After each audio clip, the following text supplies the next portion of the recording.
Vera, e diante de um documento oficial desmentindo a versão do presidente e do fato de que a declaração pegou mal mesmo entre apoiadores, existe algum tipo de chance do presidente recuar? E a que se deve a escalada retórica do presidente nessas últimas semanas, hein, Vera?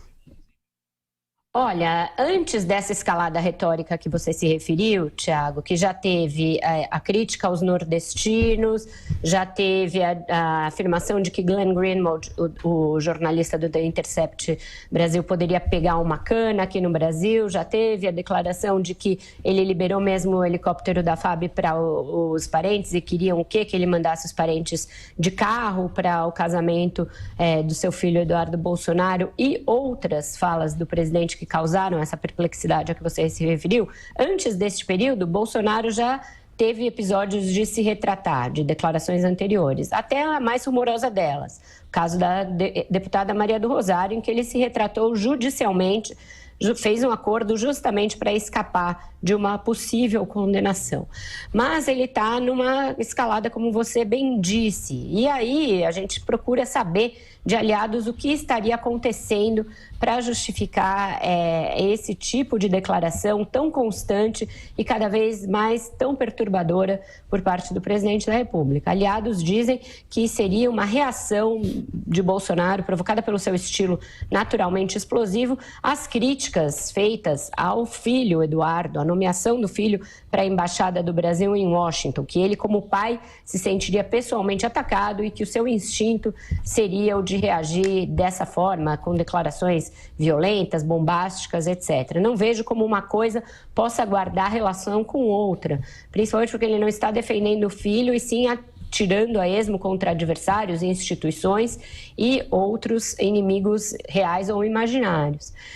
Outros dizem que com a aprovação em primeiro turno da reforma da Previdência, o presidente se sentiu liberado para voltar à sua pauta, voltar à sua agenda, aquela que o elegeu, e mandar às favas ali qualquer tipo de escrúpulo para falar ou para se manifestar.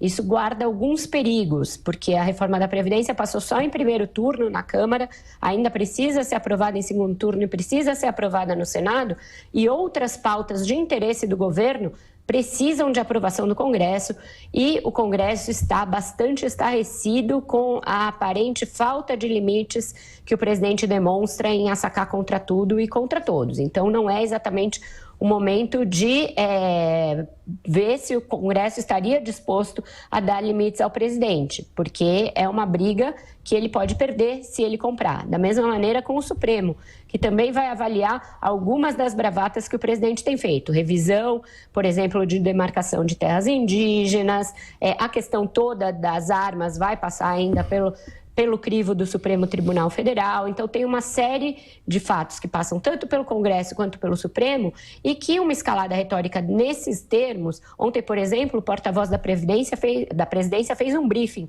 para tratar das questões do dia. Foi questionado a respeito de qual crime teria cometido o jornalista Glenn Greenwald que justificasse a afirmação do presidente de que ele pode pedir uma cana.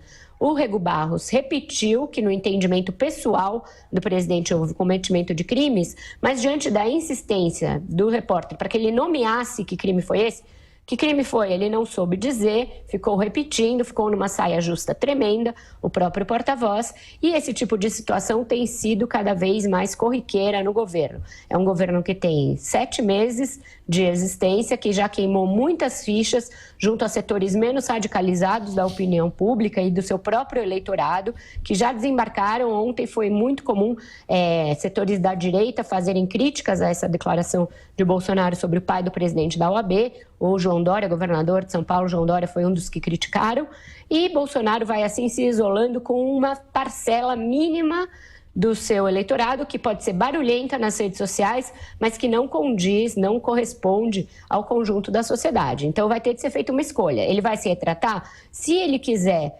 encerrar esse ciclo de declarações bastante radicalizadas e voltar a algum tipo de normalidade institucional, eu diria que ele vai se retratar, mas hoje em dia há cada vez menos auxiliares dispostos a dar conselhos indigestos para o presidente, e ele mesmo parece menos disposto a ouvir.